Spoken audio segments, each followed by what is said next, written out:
You're just a middle school graduate. Why on earth did you apply to our company that requires a college degree?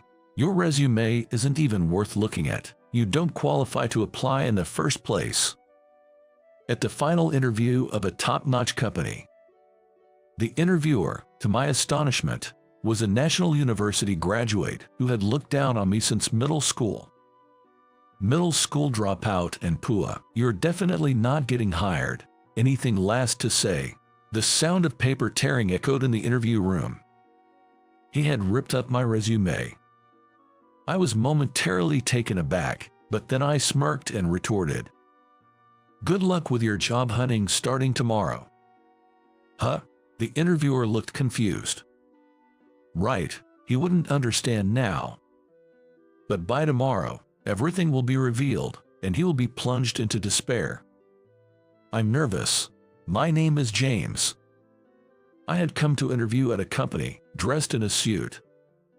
The company owned its own building in a prime location in front of the station, a major corporation indeed, and I was overwhelmed by the imposing building. I entered nervously and solemnly completed the reception process. It felt fresh to enter with a student mindset. But my school days were far from good. I never went on to high school. I was what you'd call a middle school dropout. I was a truant due to harassment and insults from classmates, making me unable to attend school. I reminisced about those days, going back in my memories. I'll never forget the daily harassment from classmates. Creepy and gloomy, that's you, James. Don't look this way. The one at the center of it all was Michael, who harassed me. His grandfather was a city councilor with considerable influence, so he always thought highly of himself. Michael had many followers, and everyone looked up to him. While I, on the other hand, was considered gloomy and overate as a stress relief, making me chubby back then. As a result, I was often picked on and harassed by my classmates because of my body shape. "Hey, fatty, move, you're in my way. Does it smell like pig here to anyone else? It stinks." Michael's followers snickered and made such comments as they looked at me. I remember how Michael seemed to enjoy all this as if it were yesterday. But I had good grades and once scored 100% on a test. Mr. Davis was delighted as if it were his own achievement. "James, you got 100% on the test again. Everyone should take a page out of your book."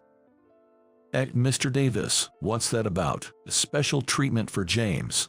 Like we could study better than James anyway. Stop making excuses and study.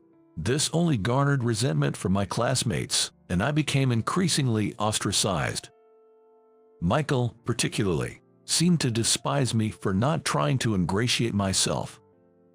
Must be nice for him. No dad at home, all the freedom he wants. I'm jealous. Maybe he's actually a mama's boy because he's so lonely. The fact that my father had passed away became another source of their mockery. After all the harsh words and harassment, I increasingly withdrew and eventually stopped going to school. My mother tried to protect me by appealing to the school, but being the son of a local influencer and having a good facade, the teachers believed Michael. Indeed, there was not a single lie for me at school. Not even the teachers. "You've done nothing wrong, so don't blame yourself," my mother would say, respecting my wish not to go to school. She took me out to lift my spirits, brought me to her workplace, and let me do some simple chores to build my confidence. I can't express how much that saved me. I am immensely grateful for how my mom handled things back then. Now, years later, thanks to my mom's support, I am working as an office clerk at a small firm. The reason I'm interviewing now is because the firm is dissolving, and I was referred for this interview by the director. While waiting in the lounge, feeling jittery, a man noticed my nerves and struck up a conversation with me. "Are you here for the interview today too?" Yes. Does that mean you are as well?" "Yes. It's weird how interviews make you tense, right? My name's David." "I'm James. let's both do our best.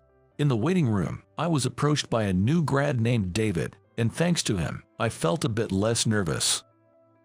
Then, David glanced around before leaning in to whisper. But this company, while its operations are appealing, there's buzz on social media about the interviewers being quite domineering. Is that so? Sorry to interrupt your whispering, but I can hear everything. I'm Jake, nice to meet you.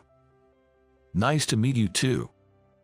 The other applicant, apparently with exceptional hearing, was named Jake. This approachable guy joined our conversation and explained that a friend of his was almost intimidated during another day's interview. The more I heard, the more anxious I became, but I tried to shake it off by asking them for more details and taking notes. Notes? Are you using them for the interview? Yes, I thought they might be necessary, so I have a suggestion for both of you.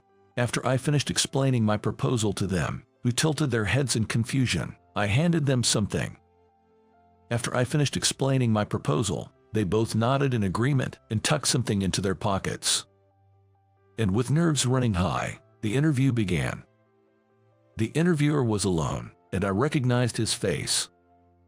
He was Michael, a classmate from middle school who used to bully me. Upon recognizing me, Michael immediately sneered in an unpleasant manner. He seemed to enjoy the situation. He was the same as during the days he bullied me. Isn't that James, the middle school dropout? Long time no see. What have you been doing since then? Neat. As soon as I sat down, Michael mocked me, but I remained calm. Meanwhile, Michael, thinking he was superior because he graduated from a public university and was a rising star in the company, bragged about eventually succeeding his grandfather as a politician, talking non-stop about things no one asked. Hey, are you listening? You're still the quiet type, huh? Of course, I'm listening. Please, continue. Michael seemed displeased with my quiet demeanor. Not wanting to pour fuel on the fire, I encouraged him to keep talking. Taking this as a cue that I wanted to hear more, Michael, now in a good mood, continued his story. As the interview neared its end, Michael, smirking again, asked another question. Why would a high school dropout apply to our company, which requires a college degree? It's written in my resume, if you'd kindly take a look. Why would I bother looking at your resume? You don't even qualify to apply. In response to my calm reply, Michael, perhaps in defiance, picked up my resume from the desk and, in the next moment, tore it to shreds. High school dropouts are disqualified. Anything else to say? As my torn resume fluttered down, Michael grinned at my shocked reaction. But my shock was only because I hadn't expected my resume to be torn up. This whole situation was within my expectations. Calmly standing up, I gave Michael a refreshingly insincere smile and said, "Good luck with your job hunting starting tomorrow." Michael, completely taken aback by my unexpected response, remained in shock as I left the room. The next day, I was on my way to the company I visited yesterday with my boss, Ethan. He's an old classmate of yours, isn't he? Don't you actually want to avoid seeing him? Ethan, who knew about my past, said this out of concern. But I shook my head. It's a matter of professionalism. I won't be selfish. Besides, I'm not who I was back then. I want to teach Michael a lesson. You would be a formidable enemy. Initially, Ethan seemed a bit intimidated seeing my smile, but he ended up praising me for being a reliable subordinate. Despite being such a dependable boss himself. We've got to put the bad guys in their place. Ethan said this with resolve and then knocked on the door of the president's office of the company I interviewed at the day before. Inside was Mr. Brown, who, upon seeing us, signaled his secretary to call the person responsible for the whole ordeal. After a while, Michael entered with a pale face. "You, James, what have you been telling the company?" Michael, noticing me, rushed over and grabbed my shirt collar in anger. "Stop it, Michael." But he was promptly reprimanded and stopped by Mr. Brown. Glaring at me, he roughly let go of my collar. He's always obedient to those with more power than himself. Do you understand why you're here? Mr. Brown asked Michael, who remained silent. Seeing this, Mr. Brown sighed and introduced Ethan as a lawyer to Michael. Hello, Michael. I'm Ethan, a lawyer. We are here because numerous students are considering a collective lawsuit for the psychological damage caused by your oppressive interviews. Ethan explained. It seems there has been some misunderstanding, Michael muttered sullenly, trying to deflect. I was not going to let him escape responsibility, so I pulled out the tablet I had brought. If you're looking for evidence of the oppressive interviews, I have it right here. I will now play the recordings from this tablet, I said. I operated the tablet and began playing the recordings one by one. Don't you only say things that are safe? Haven't you been told you lack personality? Don't people often tell you that you're not cute? Would you like me to teach you how to be cuter? What? That university? Full of idiots. So even if you make it into this company, you're definitely going to be useless. Looks matter, so if you're ugly, how about getting plastic surgery before coming for an interview? All were in Michael's voice, and as he listened to his own words, his face grew paler. Mr. Brown's face turned deep red with anger. He must have been particularly infuriated to know that such a person was conducting interviews. Of course, there are witnesses. Please, call those two in. Certainly. After Mr. Brown instructed his secretary, the secretary briefly left and then returned with two people. Those two were David and Jake, whom Michael also recognized, as they had been waiting with me in the waiting room yesterday and had interviewed separately. Before their interviews, I had given these two gentlemen voice recorders. I asked them to start recording when it was nearly their turn. And this is what they captured, I explained. I took the voice recorders from David and Jake, turned them on, and played back the recordings. This is David. I was drawn to your company's appealing job descriptions and decided to apply. David's recording began. You know, I think you're dreaming if you think joining our company is easy. I'm very strict, and if you upset me, you'll be out quickly. Understand? Michael's voice came next. I'm Jake. After seeing your job advertisement, I wanted to be involved in your work and applied. Jake's recording started. You wrote that you have a good memory as a strength, and so, honestly, it's all about whether you can do the job or not. But, considering you're from that university, I assume you're incompetent. Michael's voice continued in the recording. After each recording was played, I turned off the voice recorders. Both had been subjected to being berated by Michael, just like me during my interview. And now, all eyes were on Michael. Sweat was visible on his cheeks, and as he became flustered under our gaze, he finally spoke. This was all deliberately done to test the stress resilience of the students. Some of the students actually became mentally and physically ill due to Michael's oppressive interviews and were unable to continue their job searches. We have actual medical certificates here, so it's not something we can just write off as a test of stress tolerance. Then Ethan took out a doctor's certificate from his suit and thrust it at Michael.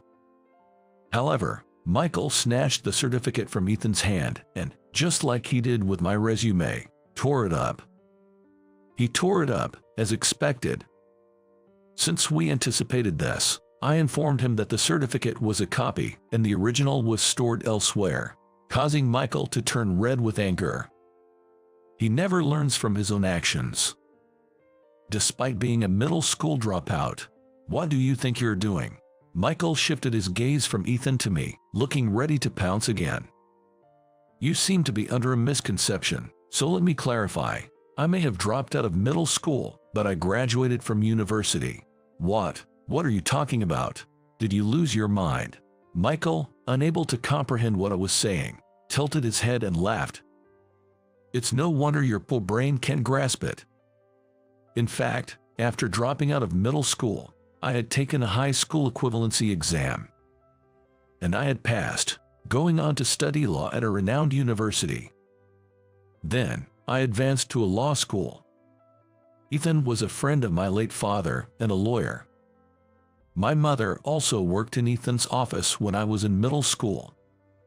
Yes, during those times when I didn't attend school, Ethan had given me odd jobs. "Oh, James, you're good at this. You have a promising future." Ethan, who had allowed me to frequent his office out of goodwill and was aware of my situation, had always been kind to me, I recall. My mother also seemed to respect Ethan a lot. "Keep it up, James, you can pass."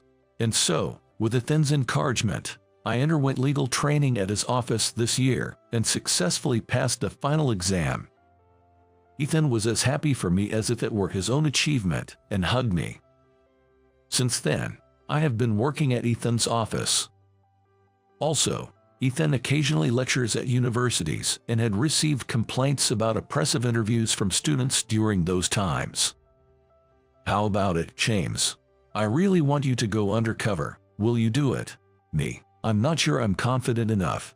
"Don't worry. All you need to do is go for the interview and record it with a voice recorder. By the way, here's the information about the interviewer. This is..." I was shocked when I saw the interviewer's document. The name section read Michael, and although he had grown, it was unmistakably the face of the person I knew. "Ethan, please leave this job to me." "Oh," suddenly feeling motivated. Is it someone you know by any chance?"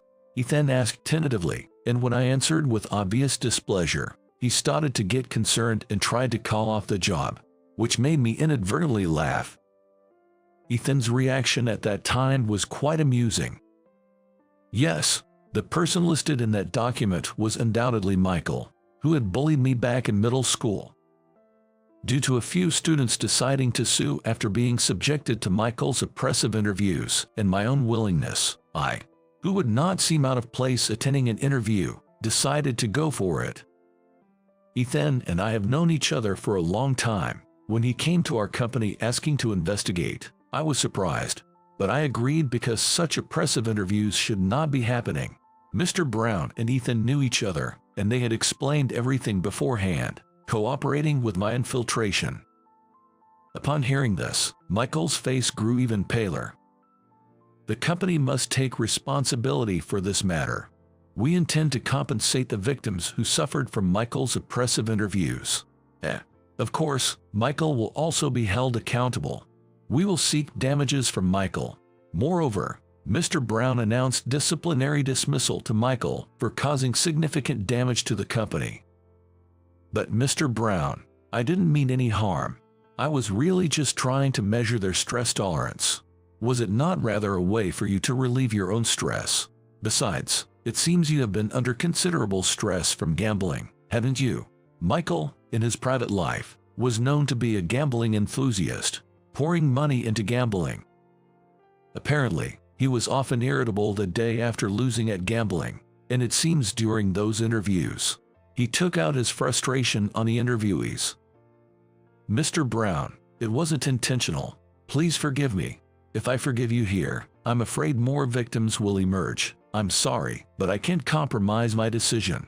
"No way," Michael begged Mr. Brown, but his resolve was firm and unyielding. Intentional or not, some actions are simply inexcusable. I wish Michael would understand that. "Ethan, I think I'd like to formally request you for this case." "In that case, what about involving James? He was the one who went undercover for this investigation. If Mr. Brown agrees, I would like to recommend him." "Of course, that's fine. If you say so, then I can leave it to James." "Leave it to me, Mr. Brown," I replied with determination, ready to fulfill the task given to me. Michael was still shaking his head in disbelief. He really can't accept the situation. "Should we also sue for defamation and insult, as I have suffered mental and physical distress?" "You don't look distressed at all, and there's no way I could lose to someone like James." "Shall we proceed with the formalities then?" "My grandfather won't allow it." With a childish parting shot, Michael fled the president's office. We were utterly astounded that he, nearing 30, was still trying to rely on his grandfather, a city councilor. Our investigation revealed that Michael had gotten into the company through his grandfather's connections. And due to that, he had been acting as arrogantly as he did in his student days. Once in the HR department, he turned his arrogance towards the students. The company had been concerned about its reputation among job-seeking students, but at the time, there had been no evidence. That's why I had asked David and Jake, who interviewed on the same day as me, to cooperate under the guise of a proposal, secretly carrying voice recorders in their pockets. As expected, the recordings of his abusive language during the interviews served as evidence, leading to this lawsuit. I never imagined that one of us interviewing together would be a lawyer. Do you really have a lawyer's badge or something? As soon as we left the president's office, David and Jake bombarded me with questions. It seemed it was their first time meeting a lawyer, and they looked at me with eyes shining with admiration. Of course, here it is. Wow.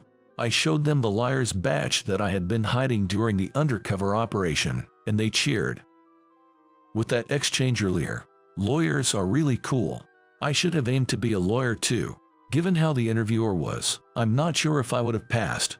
Mr. Brown said he had installed surveillance cameras in the room during the interviews and recorded everything. He'll review the footage and inform you both of the results later. That's a relief. Seeing David and Jake visibly relieved made me feel somewhat apologetic. Despite being part of the investigation, I deeply apologized to them for any anxiety caused. I'm really sorry for involving you two without revealing my identity. It must have made you anxious. What are you talking about? If James hadn't gone undercover, only the interviewer's perspective would have prevailed, and we'd be out of luck. Exactly. We would have been unfairly rejected for sure. You really saved us. Hearing them say that made me feel that the undercover effort was worth it. Seeing their happy faces, I felt reassured that we had prevented further victims. Since we're all here, how about we go for lunch together?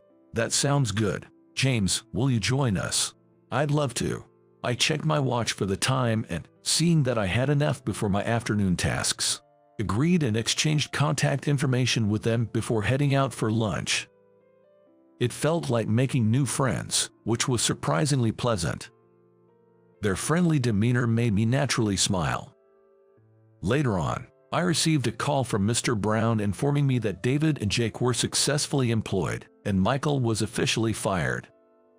When I relayed the news to them, they were thrilled. And again, they expressed their gratitude, so I emphasized that it was their own abilities that led to their success. But I could tell they were overjoyed about being hired. They even invited me out for drinks sometime, and I was looking forward to it. Meanwhile, Michael hadn't shown up to the company since storming out of the president's office. I heard his parents handled various procedures with the company on his behalf. I wondered why he didn't take care of it himself, but since the company had made its final decision, I decided not to dwell on it. Michael got fired from the company. Of course, it's so refreshing. Apparently, due to his arrogant behavior, no one in the company regretted Michael's departure. The atmosphere in the office has improved significantly. I'm really glad I entrusted this to you, James. Thank you again. Mr. Brown expressed his gratitude over the phone.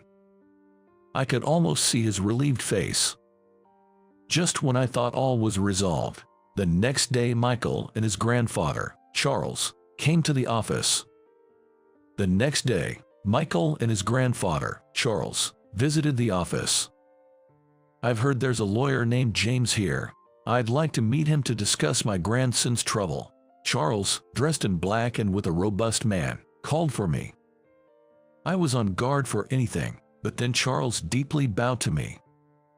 My grandson has done something inexcusable. Although I wasn't aware of his actions, as his grandfather, I feel a great deal of responsibility. I knew Charles was a city councilman, but he was more humble than I had anticipated. He had fully trusted Michael, who had good grades and seemed well-mannered, unaware of the bullying he was involved in. It seems likely Michael silenced those around him or suppressed them using his influence. Charles explained that he had never thought of him using his power as a shield to be arrogant. After asking his friends and local acquaintances, I found out about the foolish things my grandson had been doing. First of all, I'd like to apologize to you. who have been harassed since middle school. Saying this, Charles bowed once more. Michael, though appearing sulky, bowed slightly as well. I wish he would take a leaf out of Charles's book. Please raise your head. I feel as if I might be struck by lightning if you continue bowing. Charles looked like he would keep bowing indefinitely, so I intervened. Charles then told me he intended to retire from politics because of this incident. And I want Ethan to be my successor. Me, that's quite an honor, but Ethan was planning to close his office and run for election. Therefore, Ethan, who would never have hoped to become Charles's successor, reacted in a way that seemed unrealistic. Is it okay to decide this so quickly? Shouldn't we discuss it more? You're the only lawyer in town I trust. You're well known, have connections, and are highly regarded by the citizens. I'm not asking you casually, Charles said. Charles was planning to retire and told his supporters to back Ethan. Charles's son wasn't interested in politics, and Michael was out of the question, leaving him with no one else to turn to. Understood. If you think I'm suitable, I will gladly accept the responsibility. Thank you, I'm counting on you. Ethan and Charles shook hands, agreeing to the arrangement. Michael was set to help with Charles's farming business. As long as I live, I won't let you do anything bad again. I'll correct you strictly, Charles declared with enthusiasm, causing Michael to turn even paler. Months later, Ethan was successfully elected, and I took over the office. Hey, how are you managing? I was grateful that Ethan, still busy, would visit the office when he had time. I've always thought of Ethan as a second father, and now it's becoming a reality. Ethan, did you go on a date with Mom? What are you grinning about? Is there something wrong with that? I teased Ethan, who blushed as he asked me back.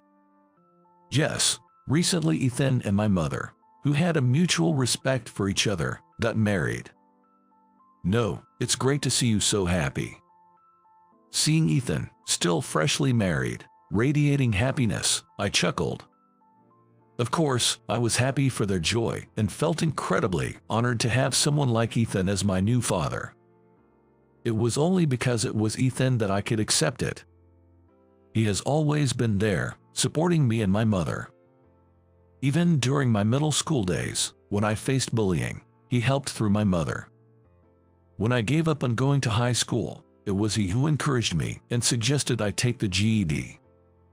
I realize I will always look up to Ethan. On the other hand, Michael seems to have had his share of struggles, taking over the family farm. Since Charles retired from the city council, he's been under strict surveillance, hardly able to gamble, play, or even go out drinking as before. I heard rumors that his old classmates, once part of his circle, don't even give him the time of day now. When I went to a reunion, the thought of those middle school days made me feel sick. But now, with Michael gone, those who followed him look at me, now a lawyer, with respect. They were all under Michael's thumb back then. I really owe you an apology, they'd say. James, I'm really sorry, they'd add. Hey, if you don't mind, give me your contact. Let's go out for drinks sometime, they suggested. I, who had accepted their apologies for the past bullying, ended the reunion on good terms with my classmates. Despite the hardships, I'm glad I persevered. Even the times I couldn't attend school in middle school, I don't see it as wasted. It's because of those painful times that I now want to be an ally to the weak and the hurt. Undoubtedly, all these thoughts and aspirations are thanks to Ethan. And so, I aspire to be a lawyer who can empathize with people, just like Ethan.